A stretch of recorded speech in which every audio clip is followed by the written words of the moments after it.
funcionario de la Casa Blanca ha adelantado que se impondrán sanciones a dicho órgano de las Naciones Unidas. En concreto, la orden busca imponer restricciones financieras y limitar la obtención de visados para viajar a Estados Unidos a miembros de la Corte Penal Internacional que colaboren en investigaciones del tribunal contra ciudadanos estadounidenses o aliados de Washington. La firma de esta orden ejecutiva se produce después de la reunión de Donald Trump el martes con el primer ministro israelí Benjamín Netanyahu, a quien en noviembre la Corte Penal Internacional señaló con una orden de arresto por presuntos crímenes de guerra y de lesa humanidad en la Franja de Gaza.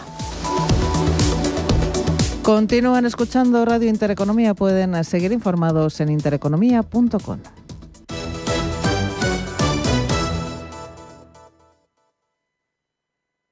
Sintonizan Radio Intereconomía.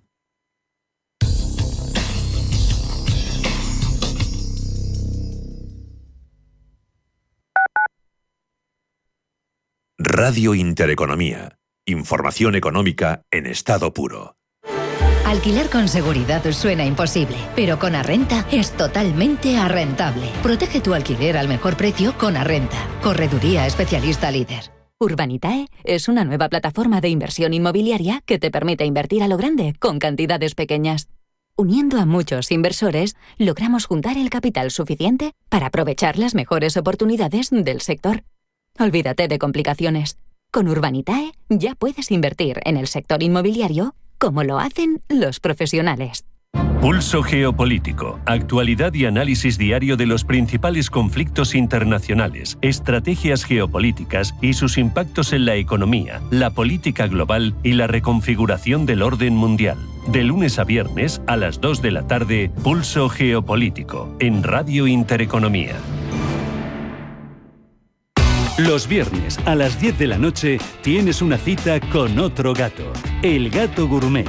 Andrés Sánchez Magro presenta una guía semanal gastronómica, enológica, de restaurantes, literaria, musical, con todos aquellos ingredientes necesarios para cocinar la buena vida.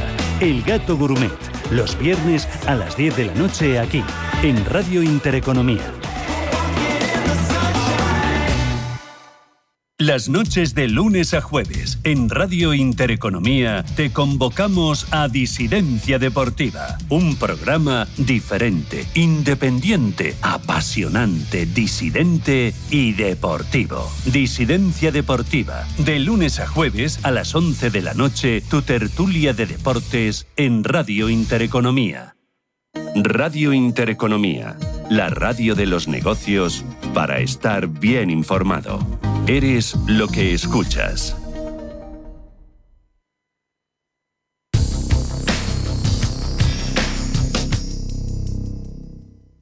Toda la actualidad, información y análisis en tiempo real sobre banca, empresas, finanzas personales, bolsa, gestoras y fondos de inversión en intereconomía.com. Con la opinión de los mejores expertos del mundo económico, empresarial y bursátil. Toda la programación en directo y con la posibilidad de escuchar en cualquier instante los mejores momentos de la emisora española líder en información económica. Sigue bien informado en intereconomía.com.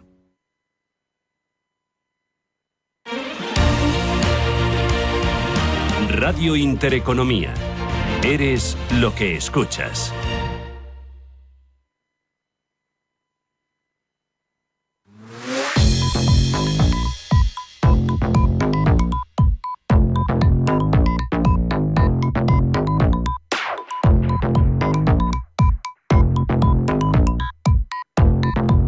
Capital Intereconomía.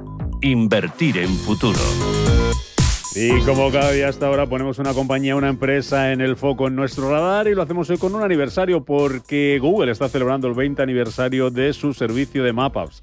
El famoso y conocidísimo Google Maps, al que cada mes acceden 2.000 millones de personas en todo el mundo. Y hablamos hoy de su matriz, porque sus acciones caían este miércoles en bolsa un 7% tras presentar unos ingresos que estaban por debajo de lo previsto en el cuarto trimestre. A pesar de ello, tuvo Alphabet unos ingresos de más de 100.000 millones de dólares, un 36% más. Roberto Sol, buenos días. En tasa interanual. Buenos días. Su beneficio por acción fue de $2,15, 2 centavos más de la previsión del mercado.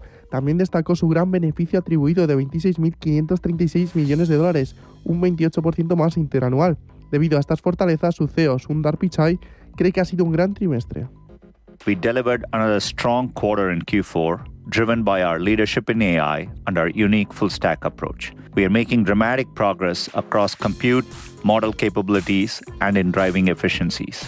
We are rapidly shipping product improvements and seeing terrific momentum with consumer and developer usage. And we are pushing the next frontiers from AI agents, reasoning and deep research to state-of-the-art video. Alphabet, que es un conglomerado que nació de una reestructuración corporativa de Google el 2 de octubre de 2015. En ella se alojan servicios como Fiverr, Calico, Nest. Una de las grandes fortalezas de Google ha sido Google Cloud, su plataforma que ha reunido todas las aplicaciones de desarrollo web que Google estaba ofreciendo por separado. Anat Ashkenazi es la directora de finanzas de Alphabet. Google Cloud operating income increased. Los ingresos de explotación de Google Cloud aumentaron hasta los 2.100 millones de dólares y el margen de explotación pasó del 9,4 al 17,5%. Estamos satisfechos con el trabajo que está haciendo el equipo de la nube para ofrecer soluciones valiosas a los clientes. Es una de las causantes, eso sí, de la gran decepción de Alphabet en el mercado. La división Cloud obtuvo 11.860 millones de dólares en ingresos, un volumen inferior a los 12.190 estimados por el mercado. Gemini es otra historia diferente.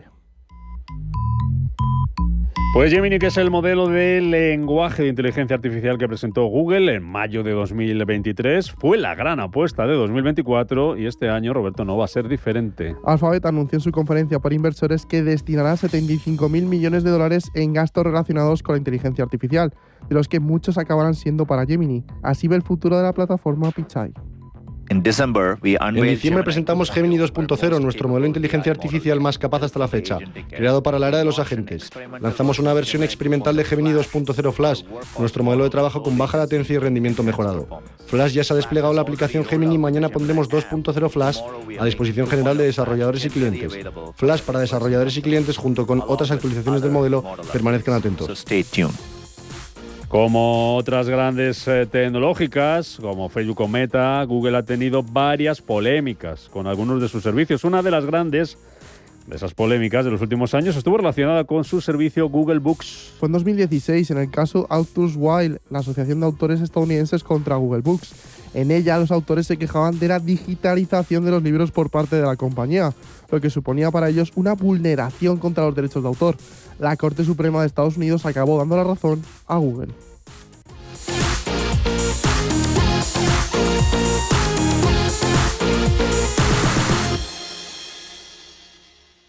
En Finaccess Value queremos ayudarte a conseguir tus objetivos financieros. Finaccess Value, gestión de patrimonios centrados en la prudencia y la gestión del riesgo. Un enfoque global y más de 20 años del grupo Finaccess nos avalan. Más información en finaccessvalue.es y en el 91 737 4114. Finaccess Value, agencia de valores, figura inscrita en CNMV con el número 301. Si viajas a Madrid, alójate en Rafael Hoteles Atocha. Habitaciones exteriores amplias, aparcamiento, servicio ininterrumpido de restauración. Su proximidad al AVE, al Museo Reina Sofía y a un paso del Museo del Prado o del Retiro hacen de Rafael Hoteles Atocha un lugar estratégico para visitar Madrid. Entra en rafaelhoteles.com o llama al 91 468 8100 y déjate llevar. Los viernes a las 10 de la noche tienes una cita con otro gato, El Gato Gourmet. Andrés Sánchez Magro presenta una guía semanal gastronómica, enológica, de restaurantes, literaria, musical, con todos aquellos ingredientes necesarios para cocinar la buena vida. El Gato Gourmet, los viernes a las 10 de la noche aquí, en Radio Intereconomía.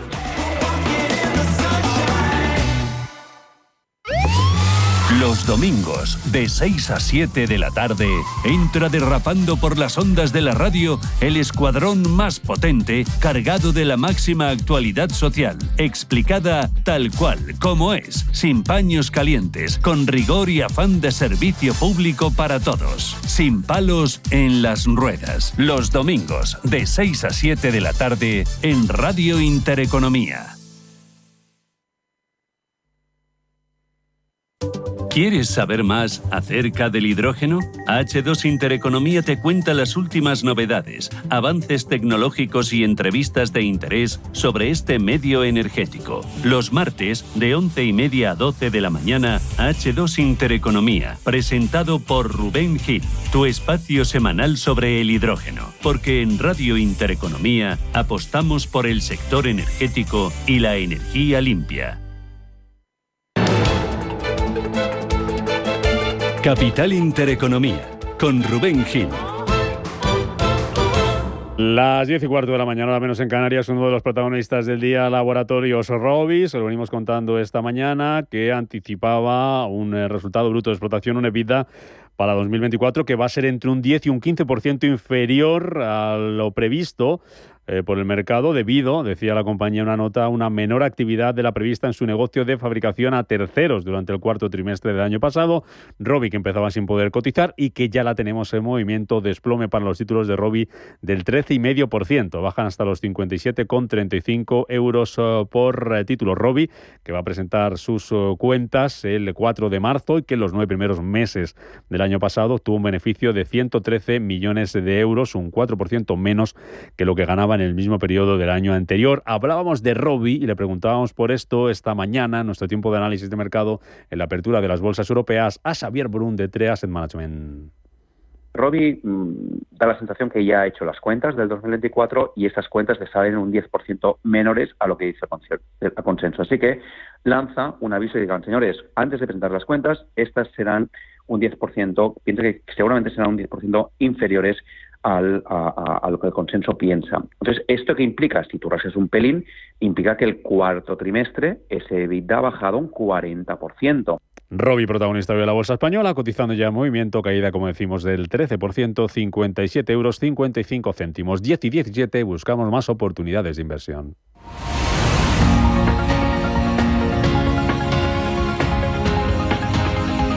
El Foro de la Inversión en Capital Intereconomía.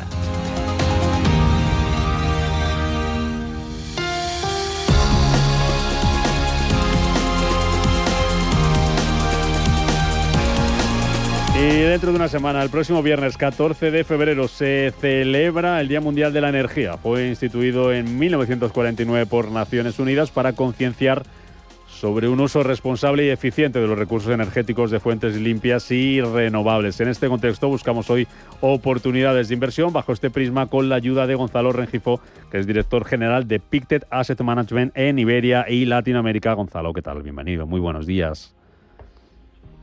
Buenos días, Rubén.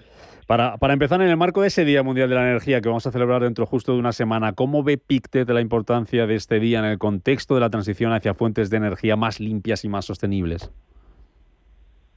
Bueno, la verdad es que lo vemos con bastante optimismo. Yo creo que ahora mismo estamos viendo que los mercados tienen mucha volatilidad, pero no es menos cierto que hay un dato que nos está llamando mucho la atención, no solo a nosotros, sino que a todos los intervienen en el mercado, y es que la demanda de energía, de electricidad, en particular en los mercados desarrollados, estamos hablando de Europa y Estados Unidos principalmente y Japón, pues después de llevar estancados 25 años, está creciendo esa demanda a niveles del 3-4%. ¿Cuáles son los factores que están de alguna forma impulsando este incremento de demanda de electricidad? Bueno, pues como todo el mundo sabemos, toda la desglobalización que se está ocurriendo en estos momentos, la electrificación de la economía, esa deslocalización que comentaba o de desglobalización está llevando a relocalizar industrias manufactureras en los países que comentaba, y entonces, bueno, pues se necesita más electricidad, y esto supone un grandísimo reto porque, como bien comentaba Rubén, eficiencia o responsabilidad en el consumo de energía, pero para poder tener esa responsabilidad y esa eficiencia necesitas hacer un montón de inversiones, ¿no? Entonces yo creo que ahora mismo la energía en sí mismo quizá es el ángulo central en el cual cualquier inversor debería mirar cómo aprovechar, porque esto tiene muchos derivadas, ¿no? Es decir, estamos hablando no solamente de energías renovables, que todo el mundo conoce, sino que estamos hablando también de todo lo que es la tecnología y todo el tema de las redes de electrificación. Estamos hablando de semiconductores, estamos hablando de un montón de industrias que están haciendo o están permitiendo a través de desarrollos tecnológicos pues que ese uso de la eficiencia o uso de esa energía, mejor dicho, sea mucho más eficiente, ¿no? ¿Optimismo, Gonzalo, a pesar de la llegada de Trump a la Casa Blanca y su apuesta por favorecer energías como el petróleo y el gas? ¿Cómo influyen? ¿Cómo van a influir estas políticas de Trump en el sector energético, especialmente en el ámbito del que estamos hablando, de las energías renovables? Bueno, como te decía, yo creo que aquí hay mucho ruido y pocas nueces, ¿no? Es decir, yo creo que la electrificación de la economía es una realidad y una tendencia que es creciente, no se va a parar, independientemente que pueda haber ciertas baches en el camino, como lo que comentas de Trump, de alguna forma apoyando más explícitamente los combustibles fósiles, pero no olvidemos que los combustibles fósiles van a seguir estando con nosotros, es decir, no hay que luchar contra ellos, yo creo que hay que beneficiarse de ellos. ¿Y por qué digo que hay que beneficiarse de los combustibles fósiles? Porque los combustibles fósiles van a permitir esta transición energética. Ahora mismo la dependencia que existe, sobre todo en países emergentes, de energías fósiles es muy elevada, ¿no? Entonces hay que ayudar a todos estos países a hacer esa transición, ¿no? Ahora mismo las energías renovables en países desarrollados casi pesan un 40% en la generación de electricidad y esto va a seguir subiendo, independientemente de políticas en algunos países como en Estados Unidos, ¿no? Entonces, yo creo que esta electrificación no se puede hacer exclusivamente vía combustibles fósiles y el papel de las renovables y el papel de estas tecnologías de eficiencia energética van a ir a más, con lo cual yo soy optimista porque realmente la energía va a jugar, como decía anteriormente, un papel fundamental, ¿no? Y es una oportunidad de inversión muy interesante. ¿Por qué muy interesante? Porque la gente cuando habla de energía, están hablando de energía solar y energía eólica desde el punto de vista de renovables, pero es que hay un ecosistema alrededor de todo esta electrificación de la economía que aporta muchísimas oportunidades de inversión, ¿no? Pues hablando de oportunidades de inversión, traemos hoy a este foro de la inversión, ya que estamos hablando con Pictet, estamos hablando de energía, estamos hablando de renovables, el Pictet Clean Energy Transition. Hablamos un poquito de este fondo, qué es, en qué invierte, en qué se enfoca, Gonzalo. Bueno, se invierte fundamentalmente en lo que es transición energética. Transición energética, entendiéndolo como todo lo que es inversiones o compañías que se dedican a temas de infraestructuras, a redes, incluyendo semiconductores y también energías renovables. Es verdad que el peso de energías renovables en nuestro fondo es muy, muy pequeño, no llega al 10%, pero estamos mucho más enfocados a todas estas tecnologías que comentaba anteriormente, dedicados a todo el tema de almacenamiento de energía, como el tema de baterías, el tema de generadores, motores, todo el tema de la red eléctrica que va a permitir electrificar esta economía que estaba comentando. Por ejemplo, estamos viendo programas, incluso en Estados Unidos, que están sustituyendo las calderas de gas para el tema de, por dar un ejemplo, en los hogares, por bombas de calor, ¿no? Es decir, y en los edificios ahora, cualquier construcción nueva, y todo el mundo sabemos que la construcción aporta casi el 30% del total de emisiones de CO2, casi todas las nuevas construcciones tienen que tener unos certificados ya de eficiencia energética muy interesantes, y todo lo que conlleva esa eficiencia energética en edificios, esto tiene muchísima tecnología y un montón de compañías y industrias que son las que proveen las soluciones y diríamos los productos y los servicios, ¿no? Con lo cual, yo que como bien decías, el fondo de energía de transición energética de Pictet, lo que sí te permite es tener acceso y tener exposición a esta tendencia que yo creo que es de alguna forma que es estructural, que va a continuar durante muchos años y que te permite de alguna forma beneficiarte de esas oportunidades que hay, pero no en energías renovables exclusivamente, sino en todo, como decía anteriormente, ecosistema de inversión que hay alrededor de esa electrificación de la economía. No olvidemos que esta desglobalización está trayendo de nuevo muchas fábricas, trayendo mucha capacidad de producción a países europeos donde el sistema eléctrico, por decirlo de una forma muy sencilla, da para lo que da, con lo cual hay que hacer muchísimas inversiones en ampliar la capacidad de esa red eléctrica, muchas inversiones en lo que son sistemas de eficiencia energética en edificios, en industrias. Es decir, yo creo que es un tema de inversión muy, muy interesante, donde, por cierto, que no hemos comentado, se beneficia de todo lo que es inteligencia artificial, ¿no? Que el centro de datos que hemos hablado y estamos escuchando, independiente de todo el ruido que ha habido durante el mes de enero, creemos que va a ser otra de las fuentes de consumo de energía muy importantes mirando hacia adelante, ¿no? Has hablado de infraestructuras, de redes, semiconductores, almacenamiento energético, renovables, que nos decías que es aproximadamente un 10% de este fondo, que es ¿cuáles son las posiciones más, en cuanto a porcentaje, más destacadas, principales de este fondo, de este Clean Energy Transition? ¿Por qué tipo de compañías apostáis y cómo es un poco la selección, Gonzalo, el proceso de selección de estas compañías? Bueno, es un fondo, es una estrategia de inversión que es exclusivamente invierte en compañías. Es lo que llamamos selección de compañías. Sí. No tiene ningún tipo de visión macro, ¿no? Es decir, seleccionamos compañías que, como bien decía, dan exposición a este gran tema de eficiencia energética, ¿no? Estamos mucho más volcados en temas de tecnología, en temas de semiconductores, en temas de almacenamiento de energía, en temas de redes eléctricas y sobre todo en todas aquellas empresas pues que están muy por ejemplo, orientadas a lo que son tierras raras. Acordémonos que hay ciertos minerales raros que llamamos, como el cobalto, como el litio, que son muy escasos, ¿no? Hay un dato, por ejemplo, que a mí siempre me llama mucho la atención, y es que tienes 3 países fundamentales en lo que son tierras raras, que es uno de Sudáfrica, que es el 70% del platino, tienes al Congo, República Democrática del Congo, con un 70% del cobalto, o China, que todo el mundo habla del grafito, ¿no? El 70% del grafito lo producen en China, con lo cual hay una gran dependencia de todos estos minerales raros. Pero todas las compañías que son capaces de gestionar y de tratar y producir productos en la parte de tierras raras, esto pues es un tema muy interesante. También todo el tema de lo que son software, ¿no? Todo el tema de software, además de semiconductores, desde el punto de vista de lo que es simulación de prototipos, de lo que son planos de construcción de industrias. Es decir, hay un ecosistema ahí que la gente desconoce y que todo viene relacionado con energía, con lo cual yo diría que si alguien piensa en el fondo de PICTE, del Clean Energy Transition, tiene que pensar en un fondo que está muy orientado a todo lo que son las tecnologías orientadas a eficiencia energética y, por supuesto, lo que son fuentes de energía renovables, ¿no? ¿Dónde encontráis, por exposición geográfica, dónde encontráis la mayor parte de esas compañías? ¿Dónde tiene más exposición geográfica este fondo? ¿Europa, Estados Unidos? Bueno, el fondo tiene mercados emergentes, ¿qué potencial le veis, Gonzalo? Sí, en mercados emergentes también tenemos exposición. Es verdad que en mercados emergentes no tenemos exposición más como de alrededor del 15%, más del 60% está en Estados Unidos, pero también tienes muchas empresas en Europa, ¿no? Es decir, que yo creo que es una diversificación geográfica muy equilibrada, pero yo creo que hay, de alguna forma, pues por decir ejemplos, es decir, hay compañías como Marvell o Broadcom, que son americanas, o compañías como son en Europa, que es NXP o AMD, es decir, tienes Schneider Electric, por ejemplo, Autodesk, lo que comentaba de temas de software para diseño de prototipos, es decir, tienes una combinación muy importante, pero quizá lo más destacado, más que todo lo que es la distribución geográfica, es que es una gestión muy activa y el gestor está permanentemente viendo o analizando y seleccionando compañías que son las que mejor se pueden ver beneficiadas de esta transición energética, ¿no? Con lo cual, aquí es una gestión muy activa, son 40 compañías, 45 compañías, y luego hemos visto que claramente esta gestión activa, en concreto en lo que hablamos de transición energética, bueno, pues se comporta muchísimo mejor que cualquier gestión pasiva, ¿no? Con lo cual, eso es otro de los temas que yo creo que es de mucho interés por parte de los inversores, ¿no? ¿El fondo cuántos años, el Clean Energy Transition del que estamos hablando, cuántos? El fondo tiene ya más de casi 20, 14, ¿no? 15 años. 15 años. Sí, o casi 20 años, sí. Tiene un track record muy largo.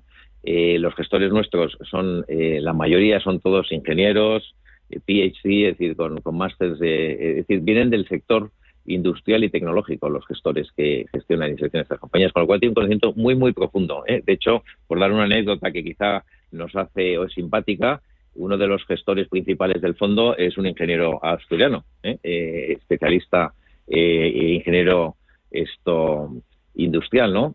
Con lo cual, bueno, pues vemos que todo el perfil de los gestores, pues no es el típico gestor que todo el mundo piensa que solo sabe de números y de temas financieros, sino que son expertos en estas industrias, ¿no?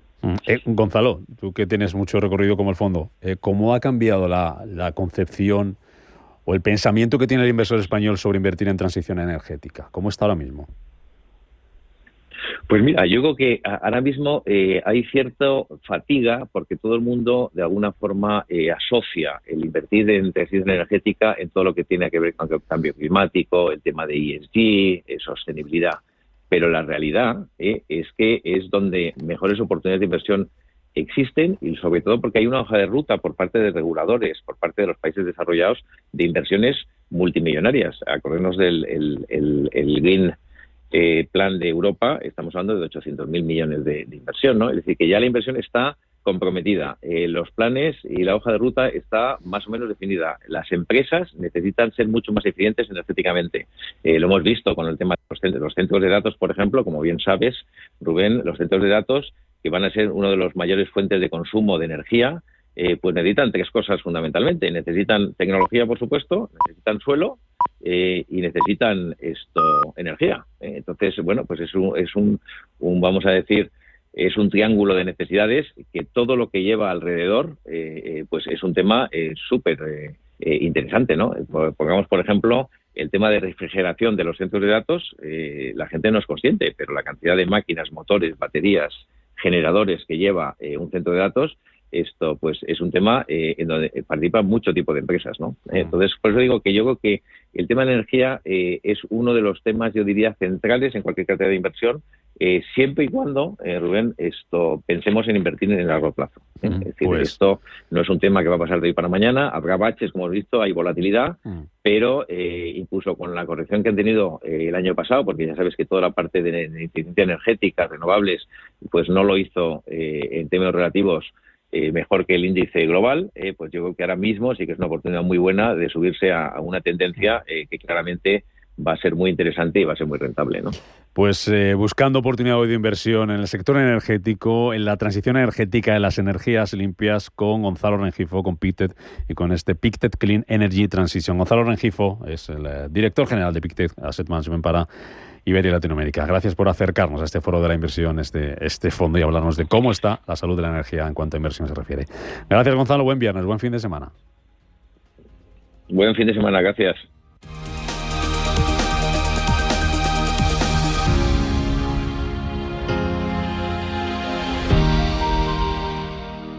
Ricardo, por favor, ¿puedes decir algo? Nada, ni mu. Espera, que esto no falla. Ricardo, oye, que el tango está muy bien. Pero donde esté una jota... Ahí te has pasado. Que va, mira, sin ni pestañea. Dejar sin palabras a un argentino no es fácil. Pero es que ahora, si vienes al Santander, puedes disfrutar del nuevo iPhone 16 desde 0 euros al mes, cumpliendo condiciones. Santander, es el momento. Dejaron mudo, ¿eh? Promoción válida hasta el 15 de febrero de 2025. Consulta condiciones en bancosantander.es. Si caminas solo, irás más rápido. Si caminas acompañado, llegarás más lejos. Luna Sevilla es su asesor patrimonial de referencia. Prestando nuestros servicios como agentes de Caser Asesores Financieros, somos una empresa con amplia experiencia profesional y una clara apuesta por la formación de calidad, la información transparente y objetiva y por el asesoramiento financiero personalizado y continuado. Si desea más información, visite lunasevilla.es o llámenos al 91 762 3442.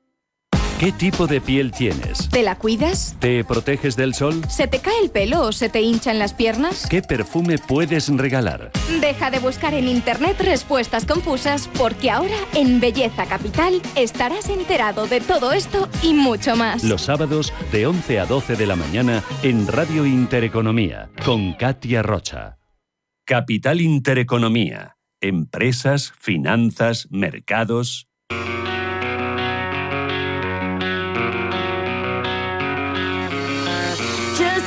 Si yo les digo cine y trading, ¿qué película se les viene a la cabeza?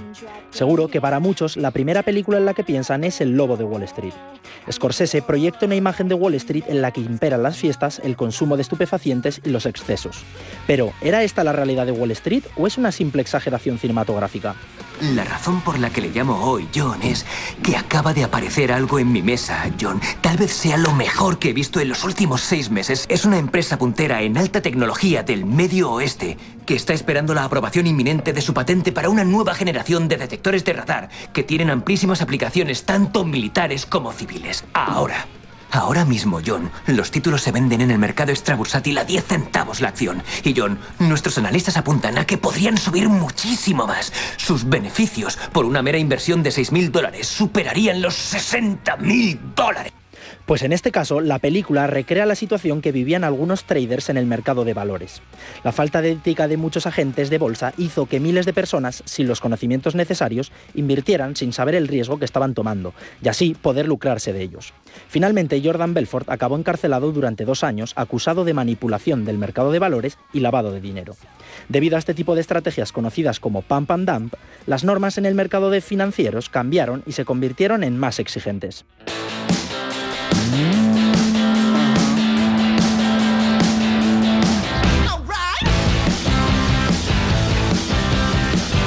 Hemos tomado la decisión de librarnos de una gran parte de los valores de la firma y de una serie de activos clave. La cuestión es que la firma piensa que esta mañana se acaba la fiesta. En el futuro inmediato habrá bastante confusión en los mercados. Y ellos creen que es mejor que esa confusión empiece con nosotros. Como resultado, la firma ha decidido liquidar la mayoría de los activos MBS de renta fija hoy.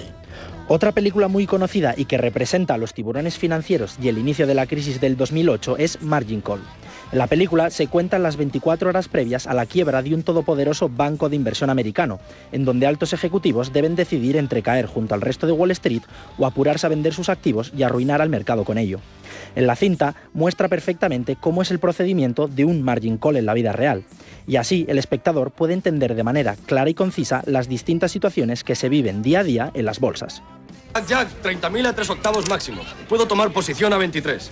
De acuerdo. Tuyas son. Con Wester, a ver. Reserva 28.000 Niágaras a Templeton. Señor Harrison, no sé si se habrá dado cuenta, pero estamos en medio del mercado más alcista que ha visto nuestra generación. No es lo que se imagina. Si quiere escucharme 5 minutos. Señor Taro, soy Bud Fox, de Jackson Staley. Sí, ya le comprendo. Si me concede 5 minutos de su tiempo, le explicaré las grandes oportunidades que están surgiendo en el mercado.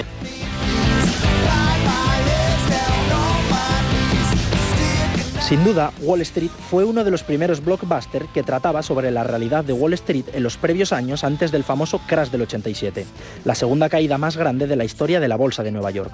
La película cuenta la historia de un joven broker que busca progresar en este competitivo sector, pero descubre la despiadada competitividad relativa a Wall Street. El director busca representar la codicia y la mala praxis de ciertas personas, que no dudarán en usar información privilegiada para perjudicarte y así poder obtener un beneficio a tu costa. Hello, I'm Michael Douglas. In the movie Wall Street, I played Gordon Gekko, a greedy corporate executive who cheated to profit while in... En palabras del propio Michael Douglas años después, en un anuncio televisivo para el FBI, dijo: "La película era ficción, pero el problema es real".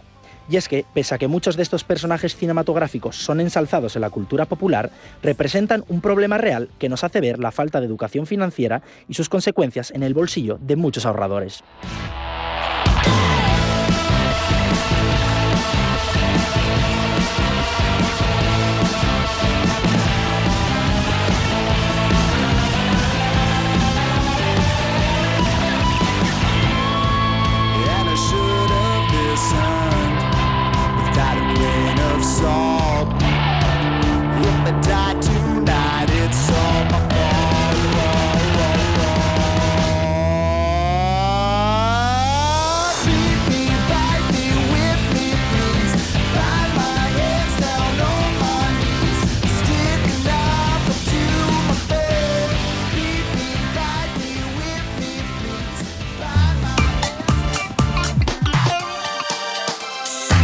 Cripto Capital.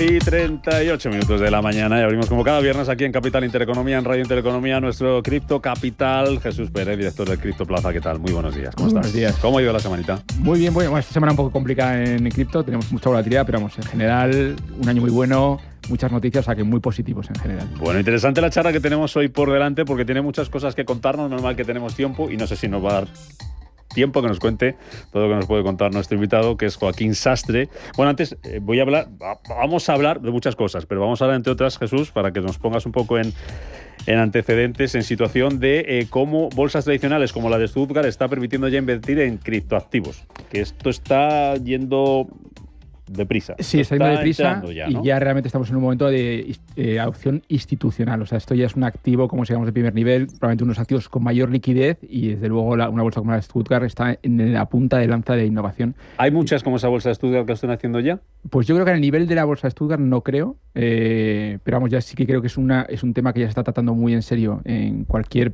infraestructura de mercados y yo creo que está llegando, pero es verdad que la experiencia en este sector pues no es fácil y hay pocas bolsas que realmente tengan a día de hoy la capacidad que tienen ellos. Bueno, ¿quién está haciendo esto? ¿Quién se ha llevado los criptoactivos a la bolsa de Stuttgart? Pues Joaquín Sastre Ibáñez, que es el Chief Revenue Officer de la bolsa de Stuttgart, de la parte digital, Bolsa Stuttgart Digital. Don Joaquín, bienvenido, muy buenos días. Muy buenos días, muchísimas gracias por la invitación. Encantado de saludarte. Ahora hablamos de Stuttgart, pero hay que hablar de el pasado de Joaquín, del Salvador, de cómo Joaquín, con más gente, ha llevado la apuesta tan importante que está haciendo un país como El Salvador por el Bitcoin, con Bukele a la cabeza.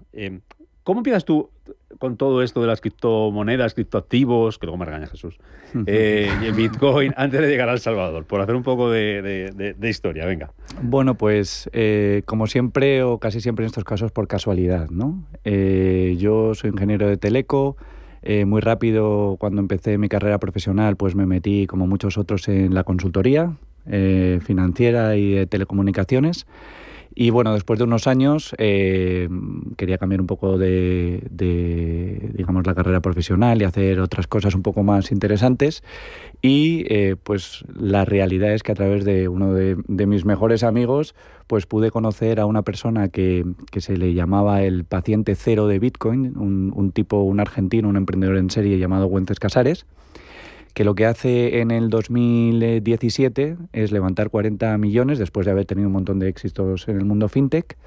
Levanta 40 millones en Estados Unidos, se gasta 20 millones en comprar Bitcoin, al precio de entonces, os podéis imaginar, y otros 20 millones se los gasta en montar una infraestructura pues de custodia y de compra y venta regulada, o lo más regulada que podía estar, de Bitcoins, ¿no?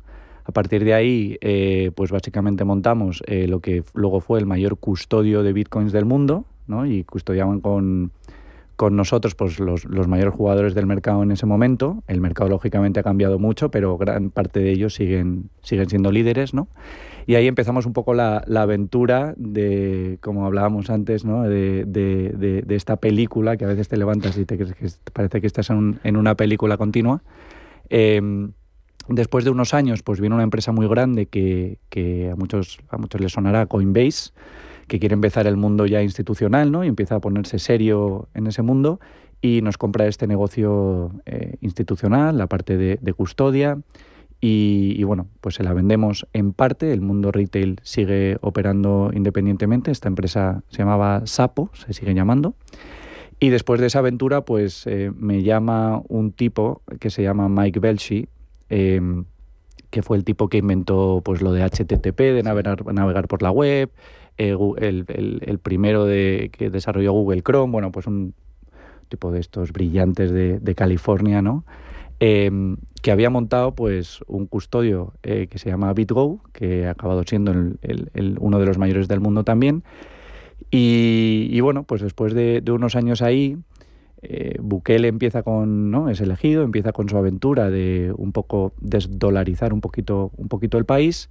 Y después de varios intentos nos llama, ¿no? De varios intentos de intentar lanzar su aplicación que se llama Chivo para digamos, que el Bitcoin fuera accesible y pudieras pagar con él en cualquier sitio, en cualquier establecimiento, recibir también tu salario incluso en Bitcoin, etcétera, en El Salvador, pues nos llaman para intentar arreglar un poquito el desaguisado, ¿no? Y allí que nos plantamos, me planto yo con varios ingenieros allí a ver cómo está el tema y cómo podemos ayudarles, ¿no? ¿Y en cuánto tiempo conseguís que aquello sea un referente para el tema Bitcoin en El Salvador? Bueno, fue bastante rápido, ¿no? Porque al final la tecnología estaba ahí y había que hacer ciertos ajustes. Yo creo que tardamos entre 3 y 5 meses entre el primer lanzamiento más pequeñito y luego el lanzamiento general, ¿no? Cuando vosotros os llega un gobierno, con un país como el El Salvador y os propone eso, es algo que no era muy...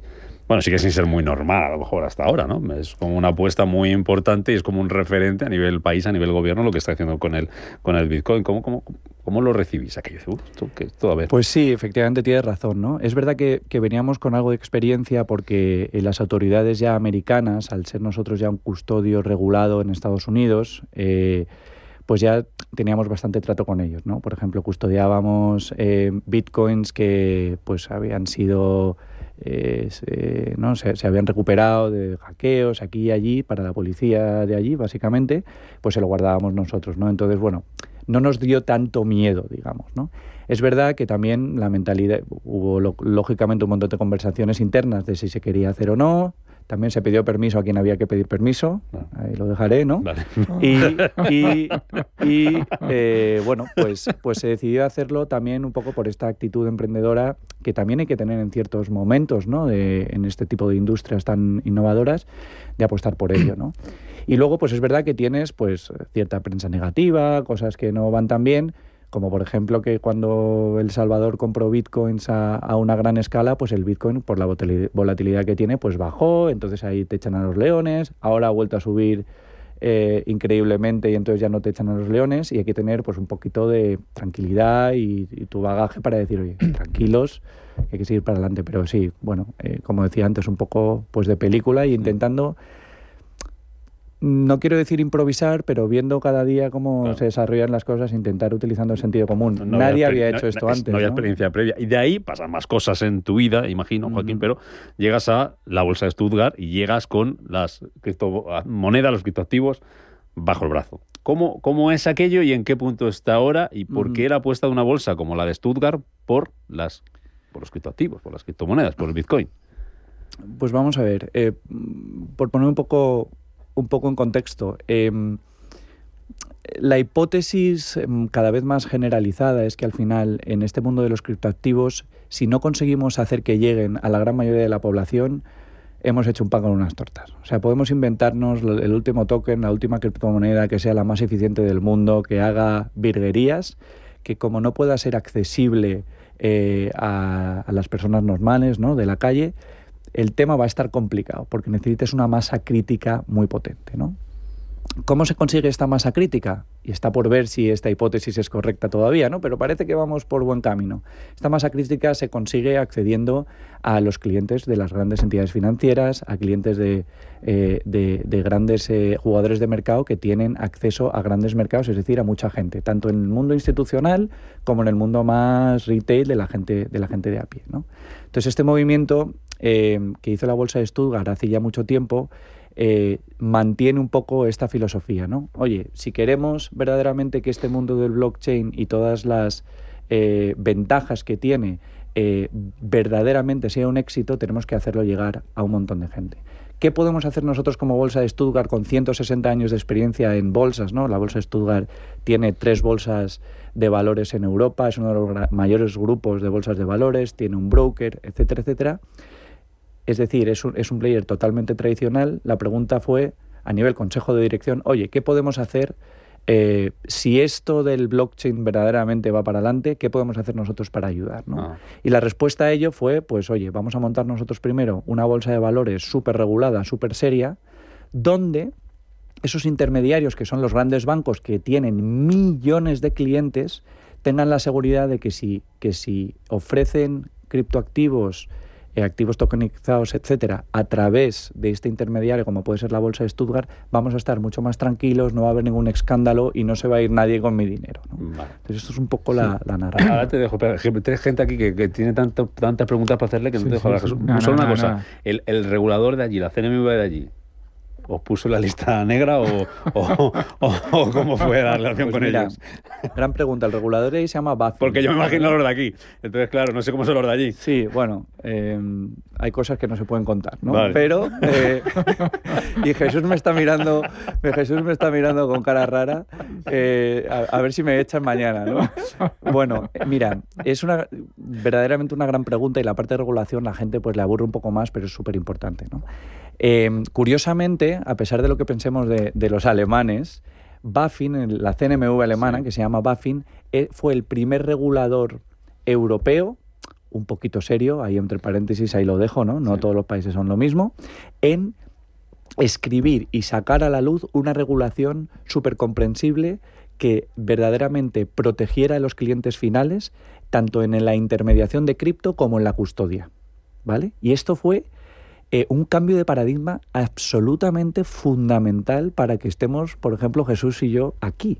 Que es decir, la mayor locomotora europea, el regulador financiero, lo que te puedes imaginar es que fuera todo no quiero tocar esto, dijera, oye, mira, esto viene, no podemos dormirnos en los laureles, vamos a sacar unas normas más o menos que nos den seguridad y clarividencia a las empresas que quieran operar aquí. Y la Bolsa de Stuttgart fue de los primeros en sacarse esa licencia, que por cierto, tienes que invertir un montón de recursos, de tiempo, de gente muy válida que podrían estar haciendo otras muchas cosas, es como una inversión a futuro, ¿no? Entonces estás 2 años hasta que lo sacas. Entonces, es verdad que había que educarles mucho, pero estuvieron súper abiertos a ello. Y lo normal que hubiésemos pensado, ¿no? Que creeríamos que esto no lo toquéis, como hagáis esto, tiramos bajo el autobús y tal, y para nada, ¿no? Y por eso, pues ahora Alemania es una locomotora en el mundo de criptoactivos en Europa, ¿no? Sí, yo creo que sobre todo es importante entender que más allá de que sube el precio o no, es una cuestión de competitividad. O sea, que creo que una de las cosas, de hecho vamos a dar un curso de estos de valoración de criptoactivos, creo que gran parte de la creación de valor en los próximos años va a estar en estos mercados. Entonces, claro, una bolsa o una infraestructura de mercado que no dé acceso a probablemente uno de los fenómenos que más valor de creación de valor van a dar, pues yo creo que se va a quedar poco competitiva.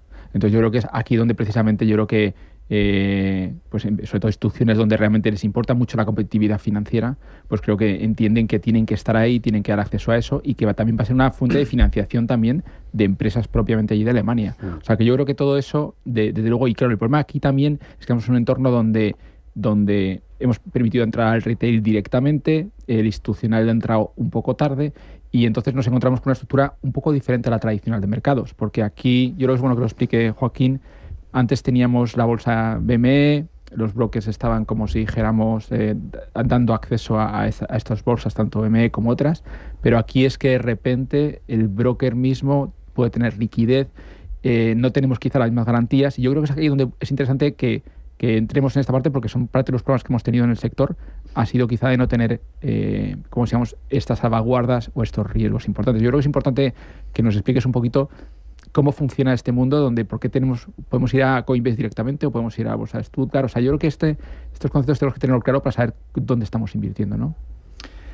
Sí, definitivamente es un tema fundamental que la verdad es que yo creo que mucha gente no entiende cómo funciona la estructura de mercado detrás de los mercados, ¿no? Desde que tú compras un valor, ya sea una acción de Repsol o cualquier otro tipo de valor, hasta que esa orden se ejecuta, después de que esa orden se ejecuta, cómo se hace el settlement, el clearing, ¿no? Y además cómo se guarda, ¿no? Entonces, por ponernos un poco en contexto, como decía Jesús, yo creo que un poco también por poner una cronología, ¿no? Pues Bitcoin empieza en 2009, es el primer blockchain, y desde 2009-2010 hasta más o menos 2017 vivimos en un mundo un poco el salvaje oeste, donde como no había nada regulado, sí es verdad, sí. A lo mejor me echan a los leones mucha gente, pero es un poco la verdad, ¿no? En mi opinión. Entonces este salvaje oeste significa que el que te da servicios de intermediación, de compra y de venta del activo, el que te da servicios ya sea a través de una bolsa, ¿no? Que básicamente o un famoso exchange, que lo que hace es machear órdenes de compra y de venta, ¿no? Es un algoritmo que va solo y entra una orden de compra, entra una de venta, se ponen en conjunto y uno compra y otro vende, ¿no? O los brokers, que lo que hacen es aglutinar un montón de exchanges o otras fuentes de liquidez y te dan ellos el precio como unilateralmente, ¿no? Esta es la parte de intermediación. Pero es que hasta el 2017 más o menos, el intermediador también te hacía la custodia, te guardaba también las cripto.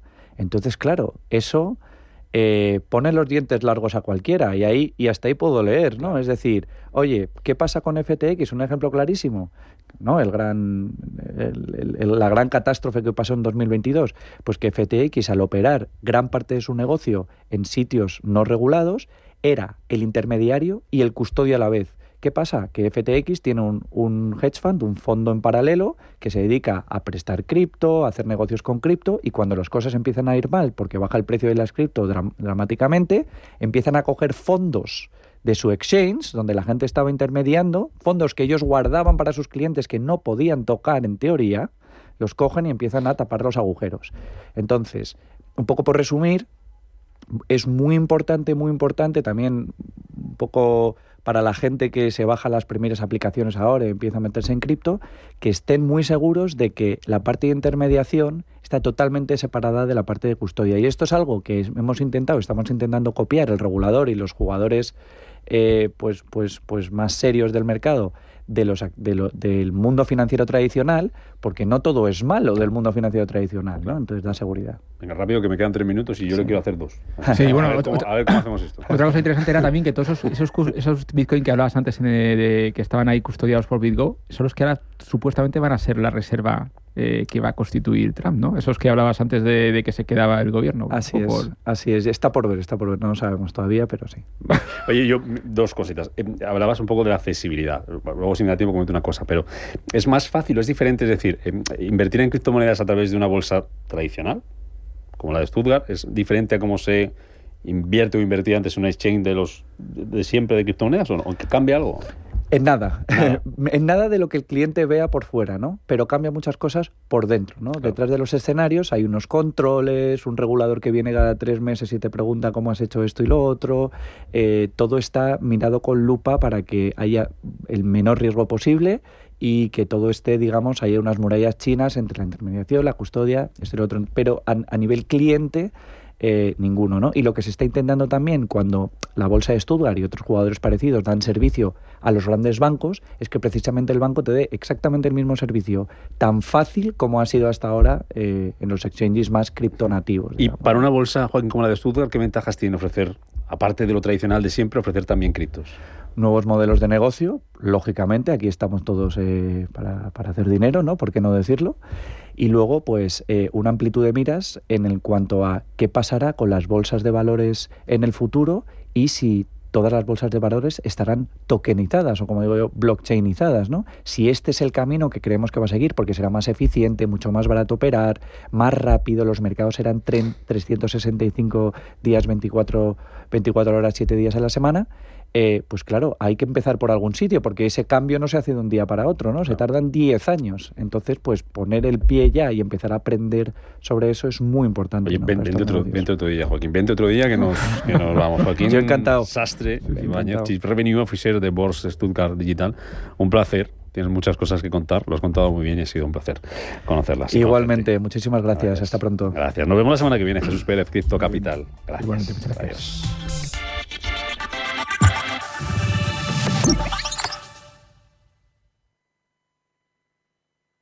Radio Intereconomía es la radio económica de referencia. Radio Intereconomía, la radio de los negocios para estar bien informado.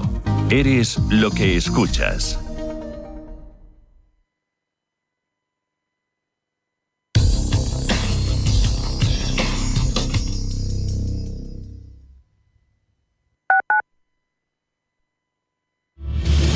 Si eres un family office, un inversor institucional y quieres invertir, Sirena Invest es tu aliado. Sirena Invest es una promotora inmobiliaria con más de 15 años de experiencia en el sector inmobiliario polaco que ofrece invertir en una de las economías más pujantes y rentables del mundo. Polonia. Recuerda, sirenainvest.com con Y o llámanos al 648 019495. Si una persona sale de un punto A por un camino difícil y otra sale de un punto B por un camino más cómodo, ¿se encontrarán? Acompañamos a personas en situación vulnerable desde la infancia hasta el final de su vida, porque nosotros no creemos en las coincidencias, creemos en las oportunidades. Fundación La Caixa. Solo es progreso si progresamos todos. La Hora de Miguel Ángel es un programa dedicado a la salud y la prevención de enfermedades. Con un lenguaje claro y sencillo, te explica cómo llevar una vida saludable. La Hora de Miguel Ángel, todas las noches a las 12 en Radio Intereconomía. Antes de que amanezca te acompaña, escucha y ameniza las mañanas en Radio Intereconomía. Antes de que amanezca, con Guillermo Sancho Muela. De martes a viernes, de 6 a 7 de la mañana, en Radio Intereconomía. Si tu pasión es la caza, sueñas con el sonido del río mientras lanzas tu caña, o simplemente disfrutas del campo y la naturaleza, este es tu programa. Caza, pesca y naturaleza. Todos los sábados y domingos de 7 a 8 de la mañana en Radio Intereconomía. Coordina Marcos Ruiz. Hola, soy Javier García Viviani. Presento Cierre de Mercados en Radio Intereconomía. Cierre de Mercados es como el punto en la I. Un programa que deja las cosas en su sitio. Di que nos escuchas. Radio Intereconomía.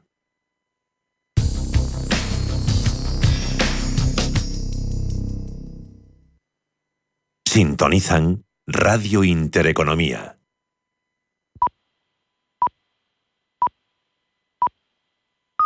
Son las 11 de